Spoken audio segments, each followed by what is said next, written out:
Thank you for tuning in to Lrgacurves again. And if this is your first time, then thanks for coming here. I do believe that love is in order. Anyway, thanks again. Be sure you like the video if possible. Make sure you subscribe if possible. And hit that bell thingy if you'd like to get a notification when I do upload my reviews or whatever it is that I do. Okay? Because I'll be reviewing stuff on this station. This is like my 4th video in. I'll be reviewing stuff on this channel and stuff like that. And last night, I did my review of the Real Housewives of Potomac. Hello. Yellow and all, right? They look gorgeous. And that was for the reunion part 1. And one of the comments that I got, thank you for the comments. I love comments. I like to go through and read as many possible. I do not like negative comments. So let's try to not keep it negative. Let's keep it like let's keep our vibrations a little high. When I'm doing my reviews, it's a lot of satire and stuff like that. I'm not trying to come for nobody or nothing like that. This is just my take. It's nothing, I'm not getting paid. This is like, just for fun. These are all just my opinions. Anyway, I needed to say that, And so if you could like and subscribe, that would be great. So was that too long to get started? I don't know. Anyway, most people have time right now, and I know I myself was craving like new YouTube content. And that's part of why I decided to go ahead and start this channel, was because I couldn't find anybody to agree with me. So I totally was like, I'm going to do it myself. So anyway, I promised somebody in the comments last night that I would definitely be uploading today another part 2 to last night's review of the Real Housewives of Potomac, because I did not delve into the colorism topic. And I myself felt that at times as a viewer that I was witnessing colorism, not only on the show, but in the reactions of fans on media and social media and stuff like that. So anyway, and I had even mentioned it before. I was like, colorist much?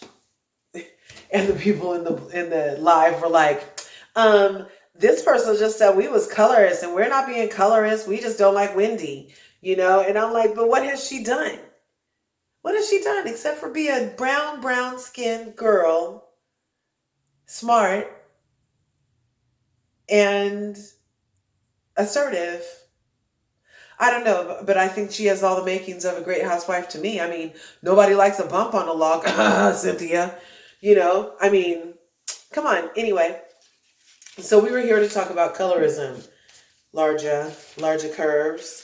So colorism did come up last night in that good Real Housewives of Potomac reunion. And Andy Cohen brought it up. Now, I don't feel like he's too socially aware of the black stuff for the people of color. But, he has the alphabet mafia down, of course, but he doesn't have everything he needs to know for, full support, I think, of POC at times. That's just my view. He lets a lot of stuff slide. Right? Anyway. So I thought it was really, I was like, did Andy just say that out of the blue when he brought up colorism on the Real Housewives of Potomac? Because much of the cast, as we're well aware, is octoroon pretty much. They're very light bright. They're very, very, very light-skinned, light-hued human beings. And then there are some brown-skinned girls now, and there are even browner skinned girls. And I feel like, when Andy brought that up, it was a valid point. And I'm glad he brought it up to Wendy, because I know that some of the things that they've been saying about her and stuff is because she's darker And I just feel like that. Nobody will ever admit that, you know. And if you don't know, then colorism is something that happens within a race with regards to color. So it's within that race, not just the human race, but like, so within the race of black, there's colorists. So there's light skin against dark skin, and there's dark skin against light skin, right? And then we also have the way there's in Asian communities, in Italian communities, you know, in Jewish communities, in white communities. Everywhere you turn around, the darker the berry, they act like this, it's not the sweeter the juice. But we know the darker the berry, the sweeter the juice. Anyway, so he brought up colorism. I think it was valid. And I'm glad that he directed it at Ashley, because I feel like Michael Darby has Karen type ways, Karen-esque tendencies. Not Karen Huger.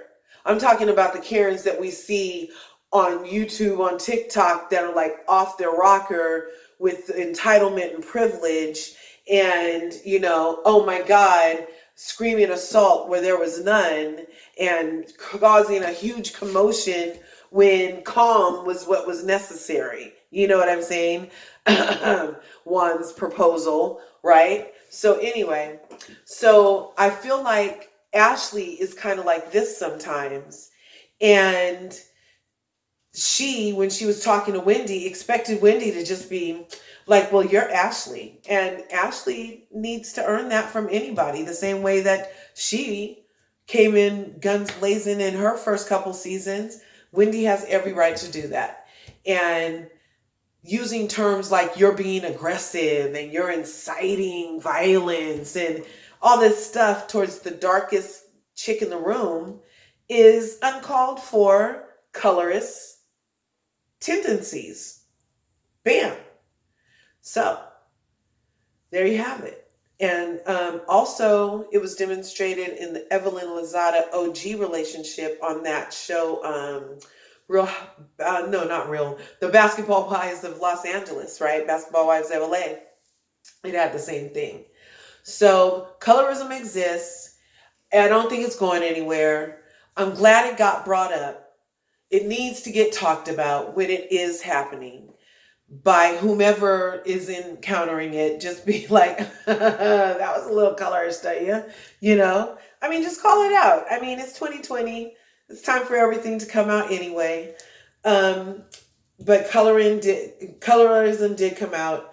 Ashley and Wendy kind of had a back and forth about it.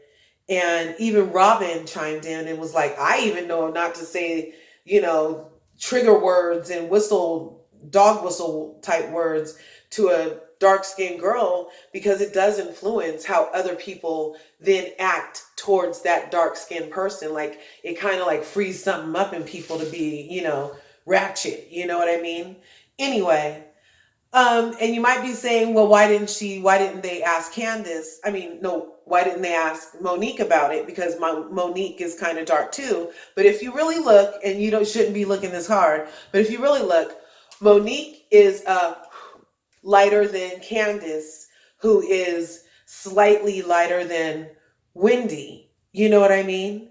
And so of the three, Candace and Wendy kind of are getting the brunt of, you need to act different than everybody else, and holding them to a higher standard at the same time, looking down on them. It's a weird thing being a colorist, you know, being in that position, you know, and like, even as a viewer, it's kind of hard to watch. But anyway, I'm wishing love and light towards them. I hope this helped.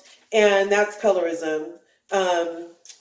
And then after that, of course, he went into some other stuff in the about Candace's Twitter rants was right after that. So if you get a chance, go watch the reunion. Be sure you smash that like button and smash that subscribe button.